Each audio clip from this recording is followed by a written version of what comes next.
Boa noite a todos. Estamos vivendo na sequência do nosso estudo sistematizado, trazendo lá do capítulo 12º, da terceira parte do Livro dos Espíritos, o fechamento da sequência das leis morais, da perfeição moral.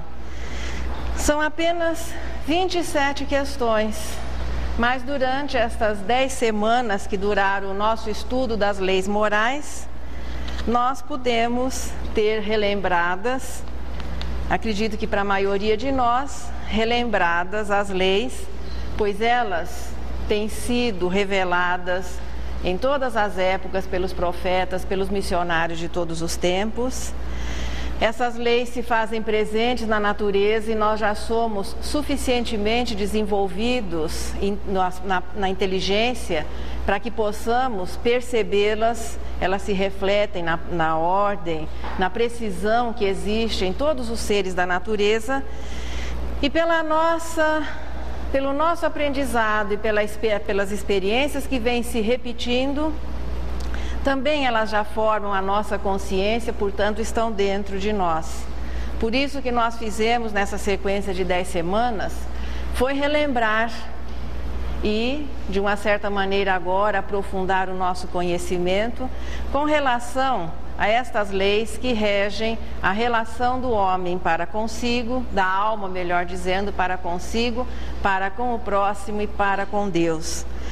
Divididas didaticamente em 10 temas, é bom que nós comecemos assim a gravar, porque isso costuma cair no vestibular da angelitude e de repente a gente vai com aquele entusiasmo todo e nem conseguiu ainda memorizar as leis. Lei de adoração, qual que vem depois? Lei de reprodução e que mais? Não, lei do trabalho, de reprodução, conservação, destruição, sociedade, progresso, igualdade, liberdade, justiça, amor e caridade, que é uma síntese de todas elas. À medida que a alma vai assimilando essas leis e vai passando a vivê-las, pois são elas que fazem com que aquele ser bruto das primeiras experiências reencarnatórias na racionalidade, o espírito, segundo a classificação da escala espírita, o espírito impuro, à medida que ele vai aprendendo e vai vivendo na sucessão das reencarnações, já que nós também fomos informados, e isso fica bem definido lá na resposta 133, à medida que o homem vai assimilando e vai vivendo, ele vai desenvolvendo o seu potencial e atinge aquele estado que é conhecido como perfeição moral, ou seja, a pureza de espírito, onde os dois sentimentos predominantes, poderíamos dizer existentes, são o amor e a sabedoria, agora em igualdade, em harmonia. Quem consegue já, à medida que nós vamos conseguindo saber e viver um pouco e cada vez mais daquilo que sabemos, começamos a nos sentir integrados, a nos sentir ajustados à realidade em que se esteja vivendo, no sentido assim, de saber o que é Deus, o que somos, de onde viemos e para onde vamos. É o homem que se sente, é a alma que se sente perfeitamente localizada no momento que está vivendo, sabendo o que é que está fazendo aqui neste instante, e nisso nós estamos nos referindo aqui na seja, neste momento, mas nessa vida, nos acontecimentos todos que estão sendo desenrolados, que estão sendo vividos, o que é que nós estamos fazendo aqui.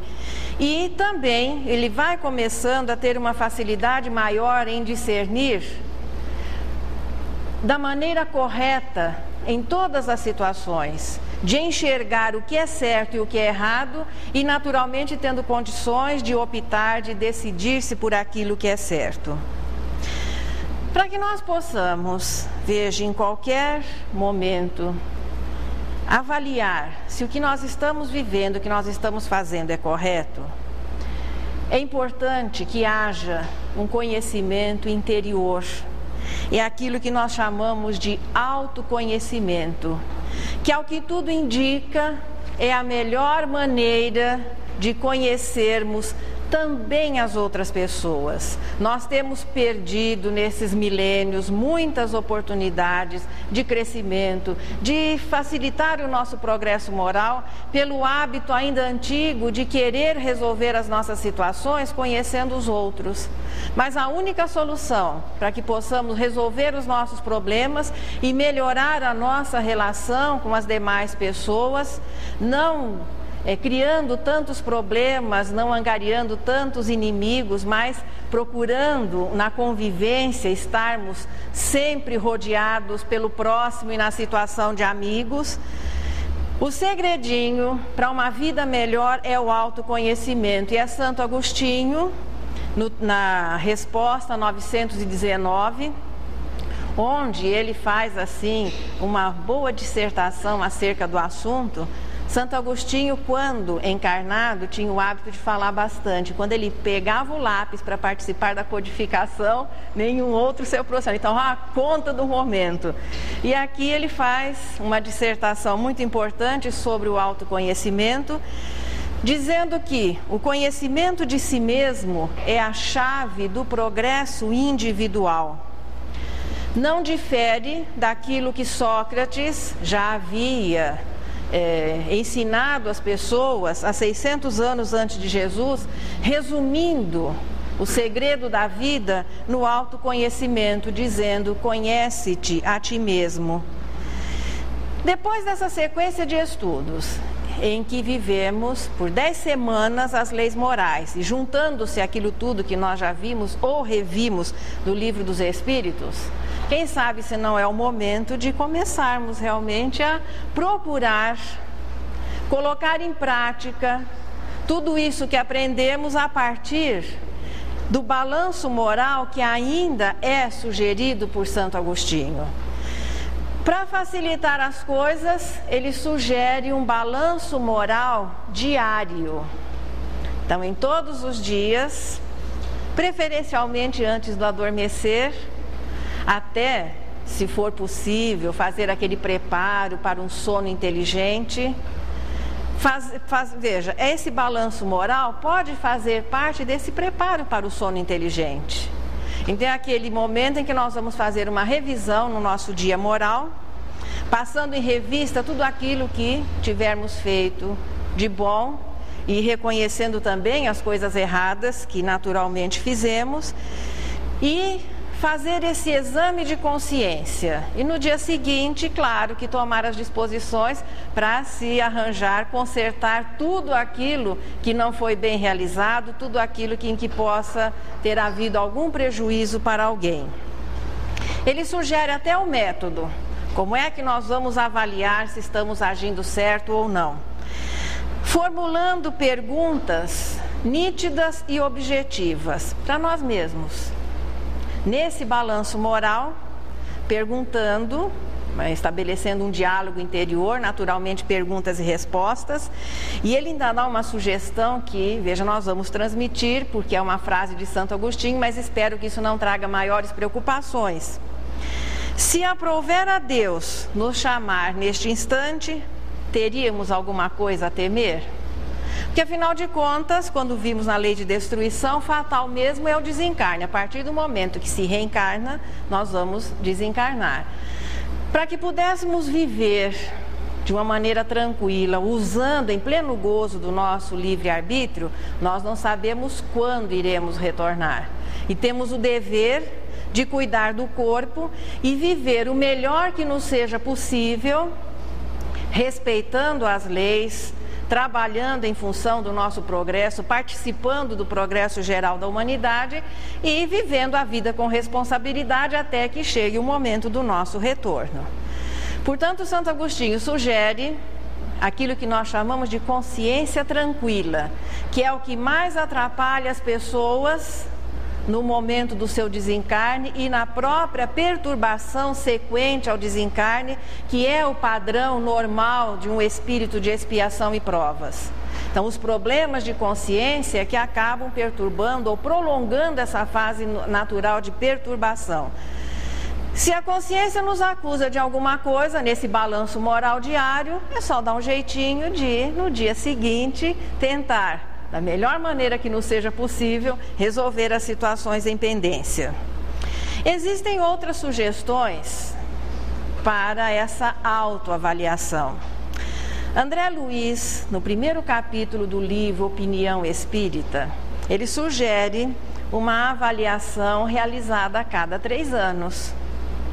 Mas para que essa avaliação de 3 em 3 anos possa realmente corresponder à realidade, é bom que se faça esse balanço diário. Mas André Luiz sugere, a cada 3 anos, nesse capítulo ele oferece até uns critérios de avaliação, para ver se no decorrer dos 3 anos nós não estamos incorrendo e mantendo a mesma postura moral, não estamos repetindo a sequência de erros.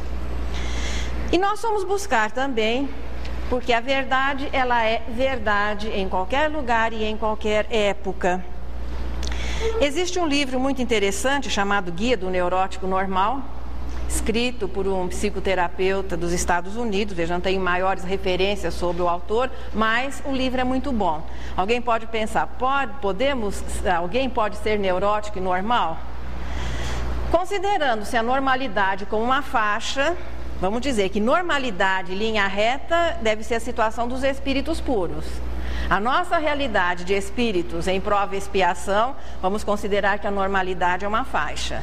Quanto mais para o meio, mais nós estaremos vivendo a normalidade, considerando-se o que? A normalidade, o respeito às leis morais. Quanto mais próximos das margens, nós estaremos já com um comportamento comprometedor. Quando se sai da margem, já são os casos em que ficam caracterizados problemas de desordem mental, de doença mental, com a dificuldade de um retorno.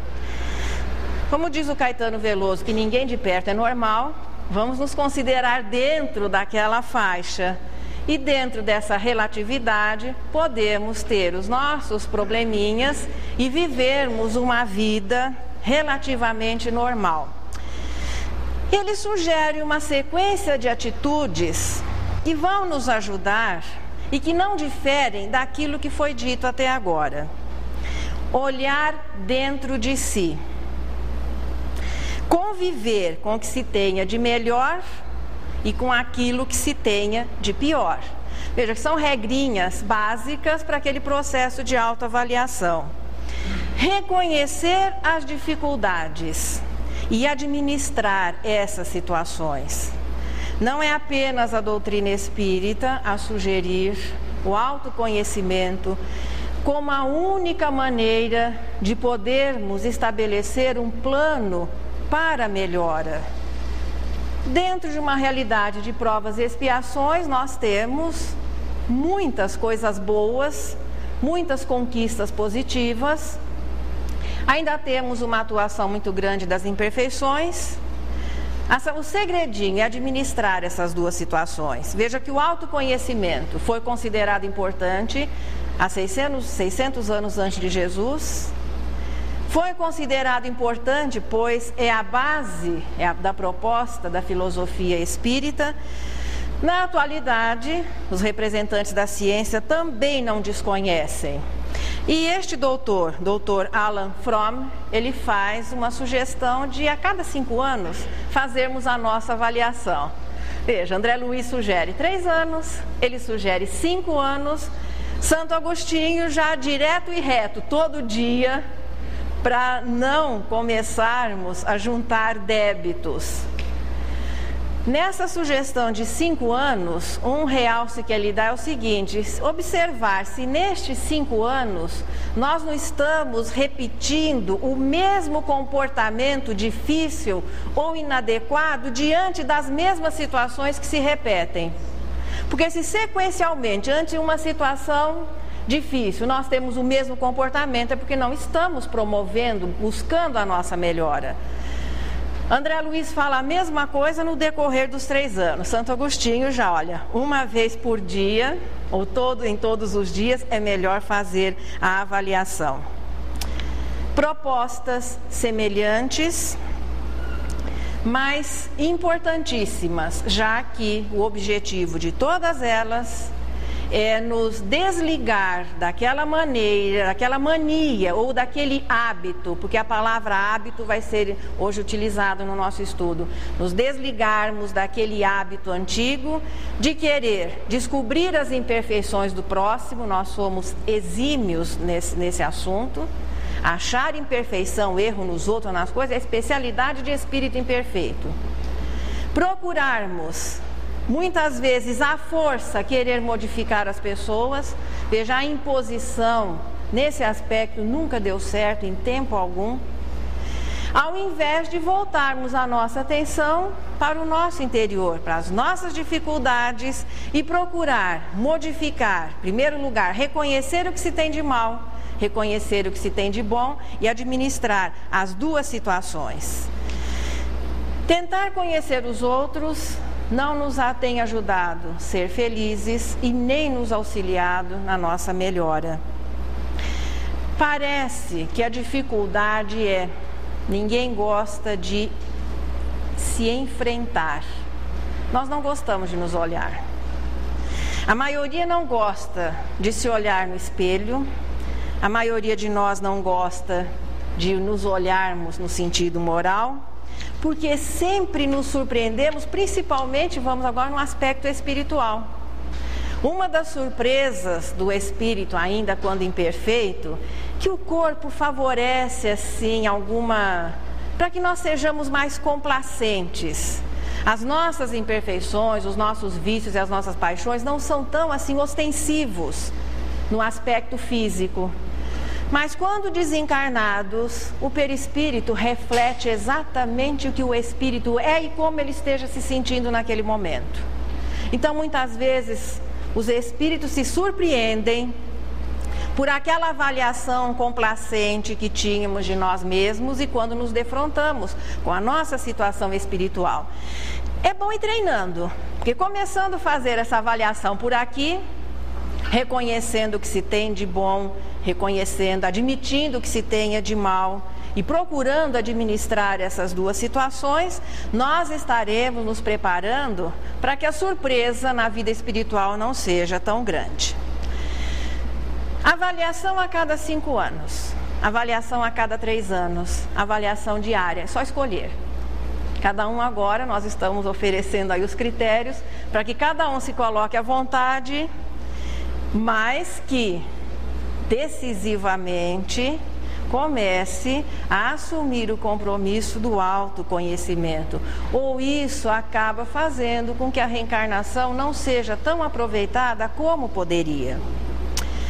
Escolhida a frequência que cada um, nós não vamos cobrar na próxima reunião a maneira como cada um vai fazer a sua autoavaliação, nem vou contar como é que eu vou fazer a minha. Mas o objeto de estudo vai ser quem? A alma, o espírito, o homem terrestre. Padrão, expiação e provas. O que é que nós vamos coletar dessa nossa análise? Vícios e virtudes, que são os temas de início do capítulo. Tanto os vícios como as virtudes têm características específicas. A virtude confere uma resistência natural ao mal. É um estilo de ser. Aquele que é bom, que é virtuoso, ele, de uma maneira assim simples, que não lhe custa sacrifício, ele apresenta uma resistência saudável ao mal, porque as suas imperfeições não exercem uma influência tão grande como exerce no espírito que ainda é prisioneiro dos vícios. Quando se fala em vício, o pessoal possivelmente deve estar lembrando bebida, cigarro, drogas. Não, mas então eu não tenho vícios. Essas 3 situações são a materialização daquilo que os espíritos definiram como vício, o mais radical, que é o egoísmo. Os vícios, portanto, eles têm características definidas. A principal delas, o interesse pessoal.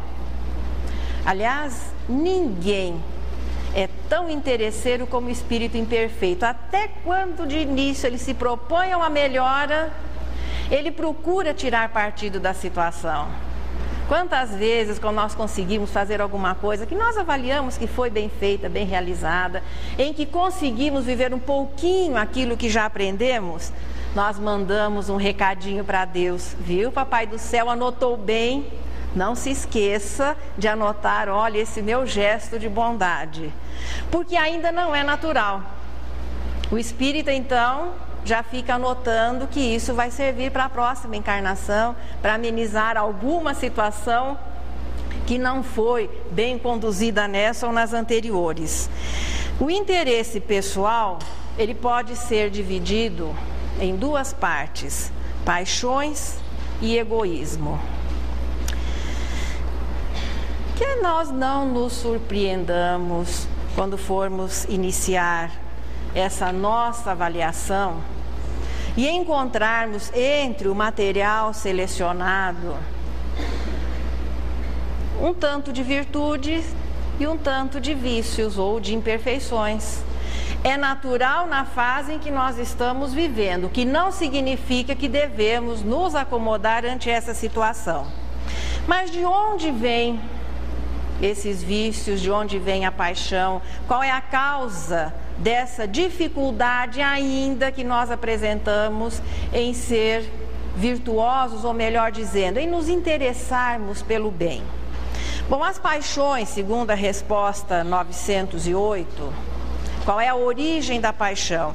Não estamos tratando aqui daquele assim, eu estou apaixonado por isso, ou por aquele, ou por aquela. Embora isso seja uma parte. A paixão tem o princípio, veja a definição dos espíritos, num sentimento ou em uma necessidade natural. Faz parte, portanto, da natureza humana o interesse pelas coisas de ordem material. Durante até algum tempo, no nosso progresso, as paixões, a atuação desse sentimento, até que é importante porque faz com que o espírito ajuste-se à realidade da vida material. É como ele se apaixonasse pela própria vida. Então é aquele interesse, aqui define assim como o exagero de uma necessidade ou de um sentimento. Quanto mais atuante, significa que nós estaremos mais próximos da nossa natureza animal, ou seja, daquilo que nós trazemos, dessa carga instintiva que nós trazemos da irracionalidade. A bem da verdade, nós estamos mais próximos do começo da irracionalidade do que exatamente próximos do objetivo, que é a perfeição. O corpo tem determinadas necessidades definidas pela sua natureza: fome, sede, repouso, o instinto que nos leva à reprodução. Situações essas que, quando satisfeitas, oferecem ao espírito, através da comunicação instantânea, através do perispírito, vai oferecer ao espírito sensações agradáveis. E quando se tem sede, aquela água fresquinha, ela oferece ao corpo não só, veja, o suprimento de uma necessidade, mas uma sensação agradável. Mesma coisa a fome, mesma coisa o uso do sexo. O espírito imperfeito, que ainda não tem lá interesses maiores, porque ele não conhece, ele ainda não é experiente o suficiente para se entusiasmar pelas coisas de ordem espiritual. Digamos assim, que o céu para ele não é uma realidade, mas a terra que ele pisa e sente, isso é realidade. Essas sensações que são transmitidas do corpo através do perispírito e chegam ao espírito, acabam se constituindo no seu interesse maior. Ele vive muito intensamente essa fase, só que o exagero leva ao desvirtuamento. E de alguma coisa que poderia ser controlada, nós passamos a perder o controle sobre as nossas sensações. Da fome pode-se passar à gula, que é o exagero de uma necessidade. E o indivíduo vai perdendo os critérios da sua necessidade real. Aquela listinha entre o supérfluo e o necessário. A sede pode nos levar ao exagero, à satisfação dessa necessidade com líquidos que não tenham nada a ver com a natureza do nosso corpo, que muito pelo contrário, poderão comprometer a sua integridade. A necessidade do repouso, o exagero dessa necessidade, nos leva à ociosidade, que é uma pedrinha de tropeço na vida do espírito imperfeito. É aquela tendência natural, porque o trabalho é uma lei. Naturalmente, o cansaço físico ele já é previsto e faz parte dessa realidade. Só que o limite, e a Joana de Ângeles, no livro Leis Morais da Vida, fala que é difícil estabelecer-se o limite entre o cansaço verdadeiro, isso para o espírito imperfeito, e a preguiça mesmo. A maioria de nós vive constantemente cansado e nem trabalhou tanto para estar tão cansado de coisas que em verdade nem realizou.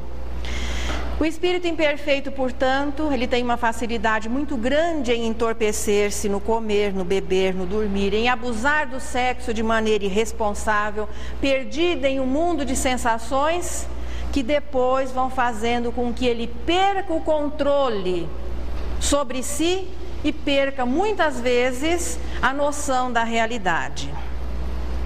Aí vem os vícios, que na resposta 913 é quando os espíritos consideraram o egoísmo o mais radical de todos os vícios e daí deriva todo o mal.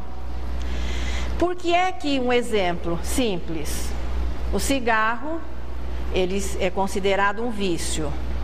Porque é um problema de ordem interior que acaba sendo amenizado com alguma coisa material e que, por ser material, ela vai estabelecer, no caso do fumo, uma dependência física. Então o indivíduo se torna prisioneiro do problema de ordem moral, que aparentemente aquele componente estaria amenizando, mas que, como não resolve pela dependência física que vai estabelecendo, que a pessoa consuma ou aumente cada vez mais as doses.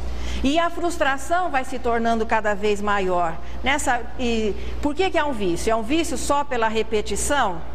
E por que o egoísmo é um vício? Porque um fumante em um ambiente em que os outros não gostem de fumo, ele está feliz da vida e satisfeito, e perturbando toda a maioria. O alcoólatra, nem sempre ele tem noção, ele vai, claro, a cada vez mais se tornando dependente e se degradando. Mas aquilo satisfaz, embora incomode a todo mundo. O egoísmo, portanto, é aquele cultivo do próprio eu. Causa do egoísmo: o interesse pessoal.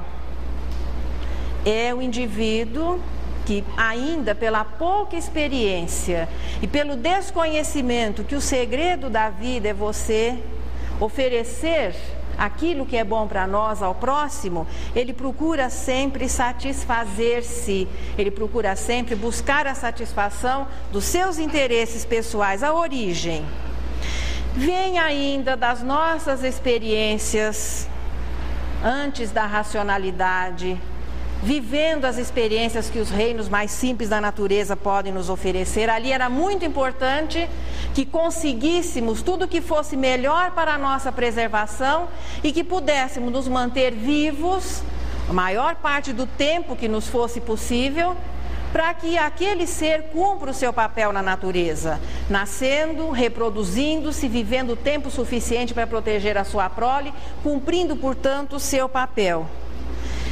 É a fase do vale tudo. O dever do princípio inteligente a essa altura é conviver com a matéria e assimilar tudo aquilo que ela possa lhe oferecer como ensinamento. Quando vencidos esses limites, depois de bilhões de anos, sendo o melhor, o mais forte, conseguindo o que fosse melhor em benefício da nossa sobrevivência, quando chegamos à humanização pelo desenvolvimento mental oferecido pelas experiências anteriores, que é quando o princípio inteligente passa a raciocinar, nós iniciamos a nossa jornada com aquele pique primitivo. E as reencarnações inferiores da espécie humana, as experiências iniciais, elas são caracterizadas por atos instintivos não diferentes dos animais mais próximos. É o cuidar de si, do seu próprio bem-estar, preservar-se. Quando muito, começamos a estender esses cuidados aos seres mais próximos e começa então o aprendizado da fraternidade. A fase inicial do desenvolvimento, veja, o egoísmo é a transposição dos efeitos. Parar um pouquinho, você dá um corte aí, usando. Nas reencarnações inferiores, portanto, o princípio inteligente aprende o quê? Cuidar de si, proteger-se, quando muito estender esse cuidado à prole. Nessa fase inicial em que o sentimento vai se desenvolvendo, mas com uma forte carga daquele aprendizado anterior e que aqui passa a receber o nome de egoísmo, inicialmente mais voltado às conquistas materiais, depois há um realce maior à importância pessoal. Portanto, as características principais do egoísmo, que por si só, veja, já está caracterizando a imperfeição, o interesse pessoal, é este interesse e a importância do eu. Então, o que caracteriza o egoísmo? Interesse pessoal e a autovalorização. Veja, não é a autoanálise, não, é a autovalorização. Enfim, então vamos agora.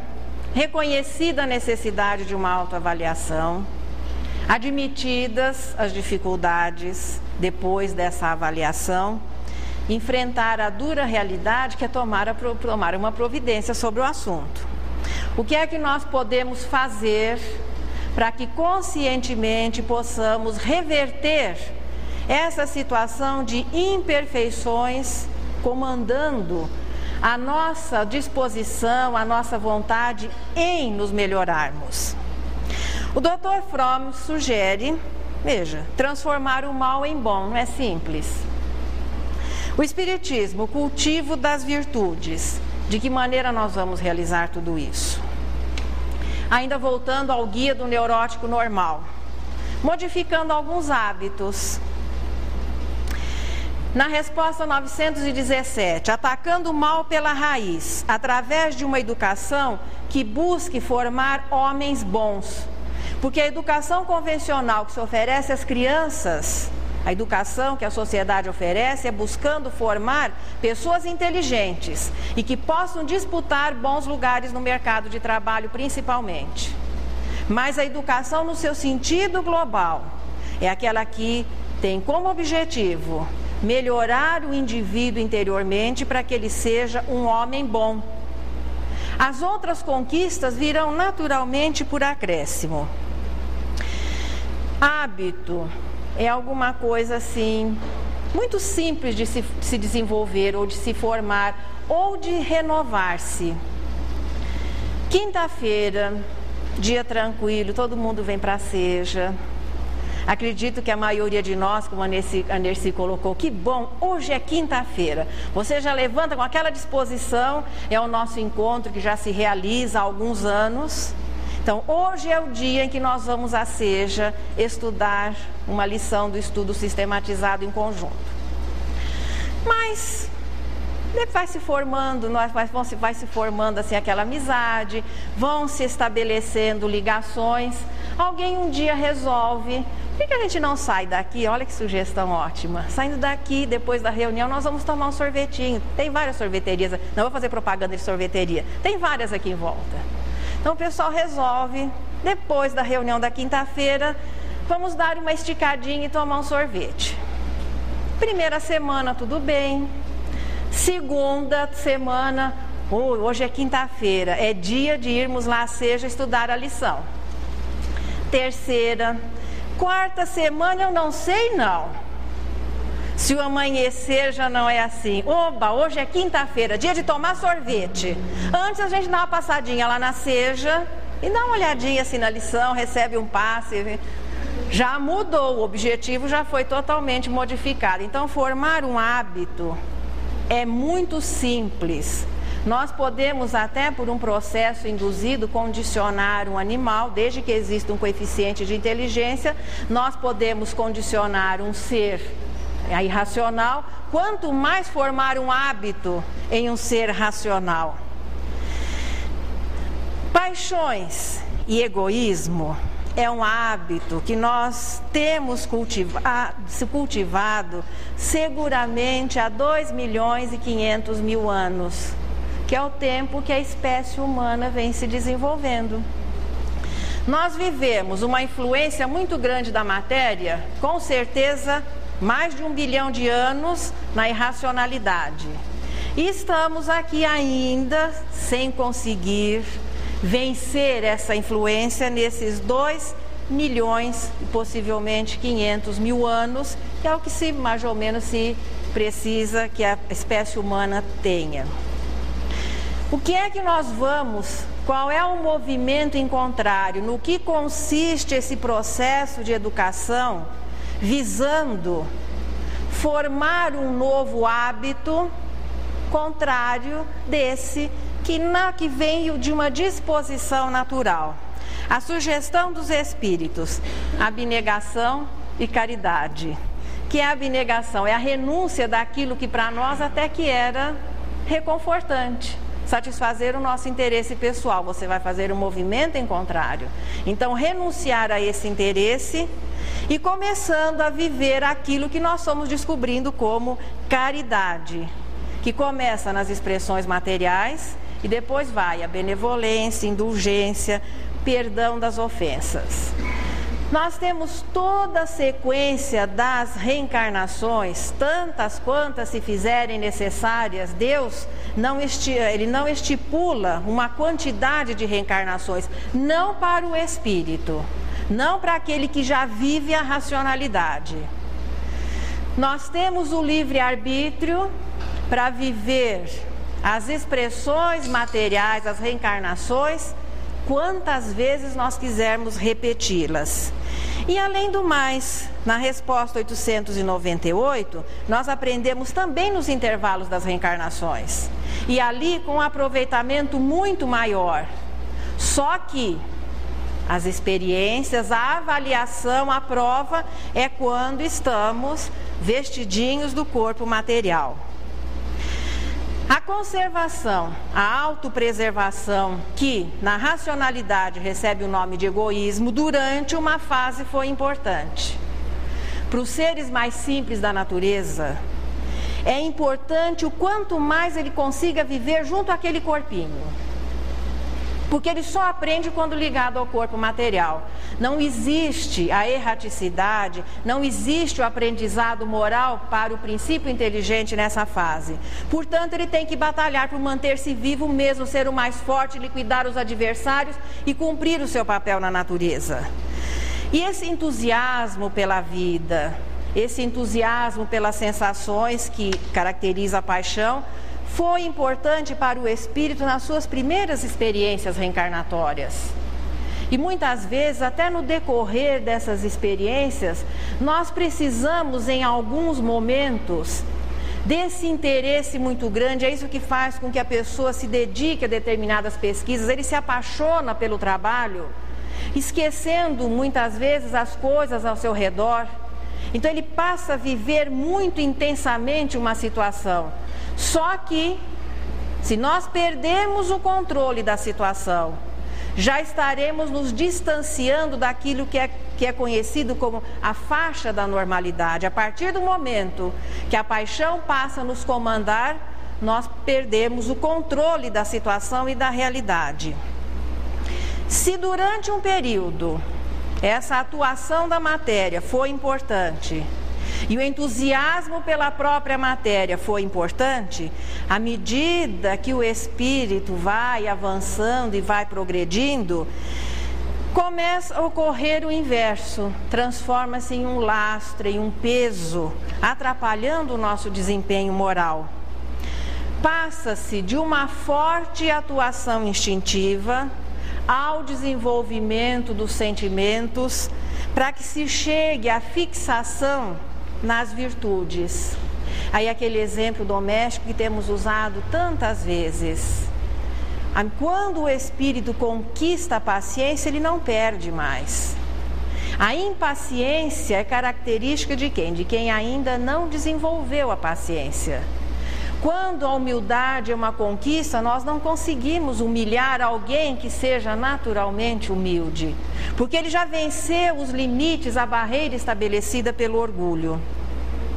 As sugestões, portanto, depois de feita aquela avaliação de 5 anos, 3 anos, diária, depois de analisado o material que nós conseguimos selecionar dessa avaliação, uma quantidade de virtudes, veja, nós já temos algumas, uma quantidade possivelmente um pouquinho maior de imperfeições, que isso não se constitua em desmotivação, muito pelo contrário, é a avaliação objetiva, sincera daquilo que nós somos.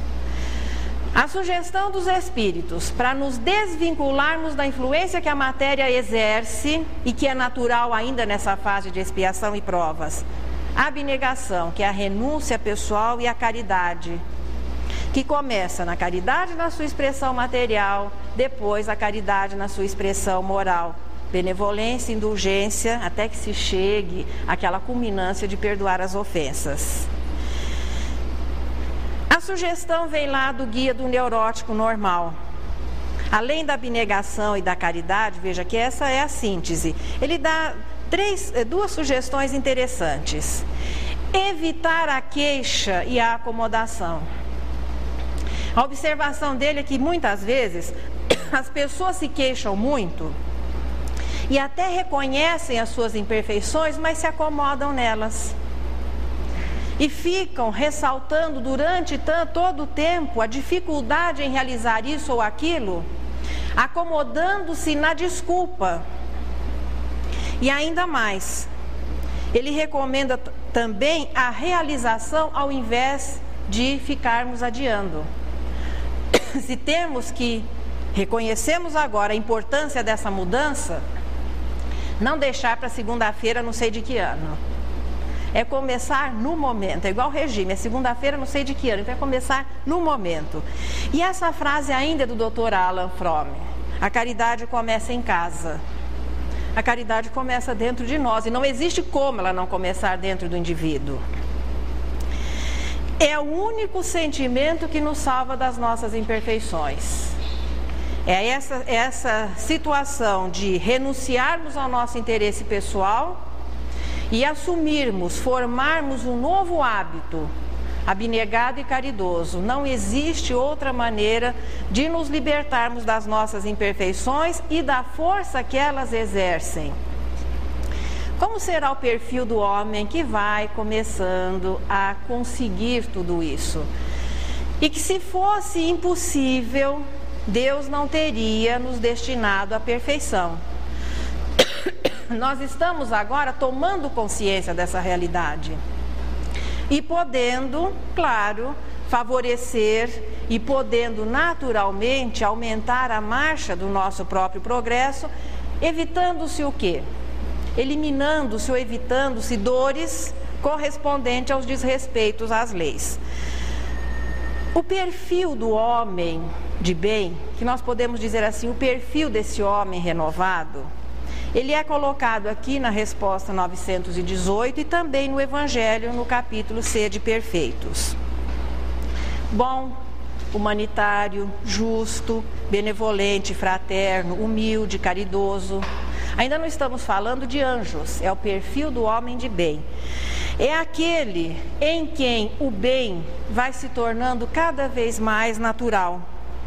O resumo dos espíritos aqui é aquele que pratica a lei de justiça, amor e caridade. O seu estilo vai se tornando diferente. Ele deixa de pensar, em primeiro lugar, em si, nas suas necessidades, nos seus interesses, e passa a considerar que os outros têm o mesmo direito que ele tem à vida, às conquistas. E a partir daí, ele vai se tornando alguém de uma convivência mais fácil, é aquela pessoa que todos nós gostaríamos de ter como amigo, como companheiro, mas é aquela pessoa que nós também podemos ser. Do esforço contínuo no bem, e agora, naturalmente, objetivo definido, nós vamos chegar naturalmente a uma facilidade maior em viver as leis divinas, as leis morais. Forma-se um novo hábito. Se antes era o interesse pessoal que definia o nosso comportamento, agora é a bondade que vai definindo o nosso comportamento. Esta é a proposta da doutrina espírita. Na introdução de O Livro dos Espíritos, Kardec faz a seguinte anotação: que o Espiritismo, mostrando na sua filosofia um fim grande e sublime, o do progresso individual e social, e mostrando as diretrizes que encaminham a isso.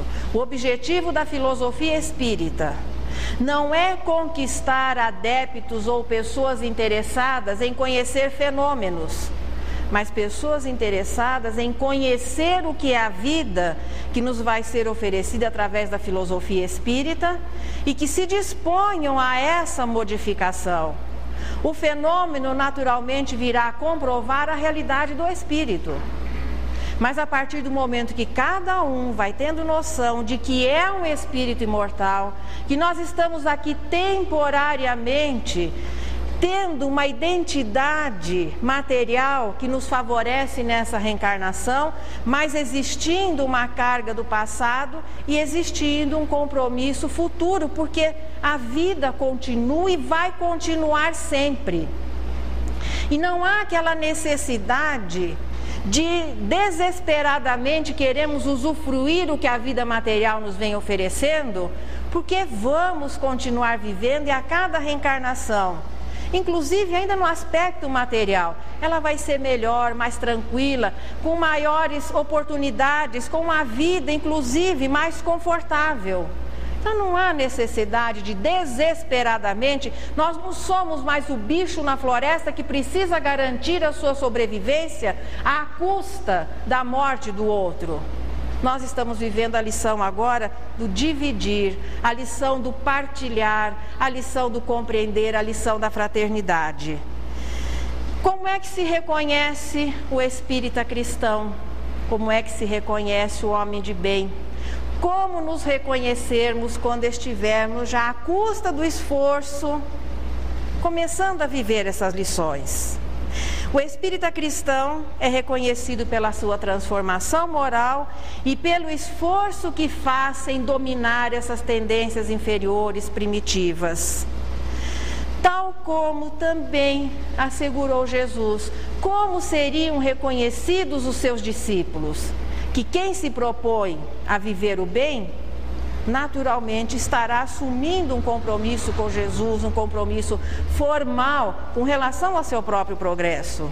Foi perguntado a Jesus como seriam reconhecidos os seus discípulos. De uma maneira muito simples, pelo muito que se amassem. Porque resumindo a perfeição moral, é por isso que dizem que os espíritos, os bons espíritos, são reconhecidos pela moderação, pela sobriedade. Perfeição moral é apenas o amor a Deus e o amor ao próximo. É só isso que nós temos que desenvolver da racionalidade e angelitude. O dia que já estivermos vivendo o amor a Deus e o amor ao próximo, teremos atingido a nossa perfeição moral. Então vamos para aquele nosso momento final, aquele instante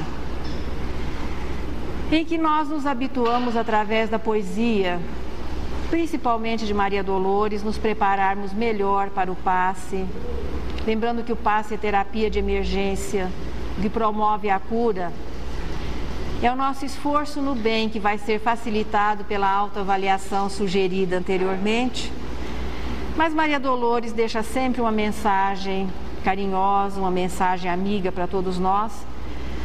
E hoje nós vamos ver a visão da poetisa do assunto perfeição moral. Na liberdade que se concede aos poetas, vamos ver dom de Deus. Algum dia, Perguntaram a Michelangelo enquanto ele esculpia: Senhor, por que razão martelar esta pedra indefesa?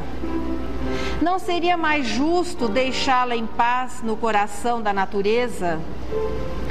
O escultor, entretanto, respondeu simplesmente sem alterar a voz: um anjo mora preso neste bloco maciço e tem o compromisso de trazê-lo até nós.